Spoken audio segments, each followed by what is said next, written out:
ഈ വീഡിയോസിൽ കാണുന്ന വളർത്തുകാർക്ക് പറ്റിയ ഒരു കടിഞ്ഞി ചെന ആട്, ഫസ്റ്റത്തെ ചെനയാണ് ആടിൻ്റെ. 4 മാസം ചെന ആയിക്കണമെന്നാണ് പറഞ്ഞത് തന്ന ആൾക്കാരെ. അകിടൊക്കെ ഇറങ്ങി തുടങ്ങിക്കണു.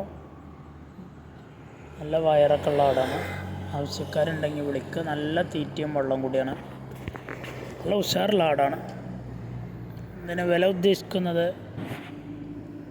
9,800 9,800 രൂപ. ഡെലിവറി സൗകര്യമുണ്ടായിരിക്കും. ഡെലിവറിയുടെ ചാർജ് എക്സ്ട്രാ വരുന്നതാണ്. വളർത്താൻ താല്പര്യമുള്ളവരുണ്ടെങ്കിൽ വീഡിയോസ് കണ്ടതിന് ശേഷം വിളിക്കുക. നല്ലൊരു വളർത്തിയർക്ക് ഒതുങ്ങിയ ആടാണ്. ഒരു ശല്യവും കച്ചറൊന്നും ഇല്ലാതെ നല്ലൊരു ഇണക്കമുള്ള ഒരാട്. ആവശ്യക്കാർ വിളിക്കുക. അകിടൊക്കെ ഇറങ്ങി തുടങ്ങിക്കണം. 4 മാസം ചെനയായി എന്നാണ് പറഞ്ഞത്. 9,800 രൂപ.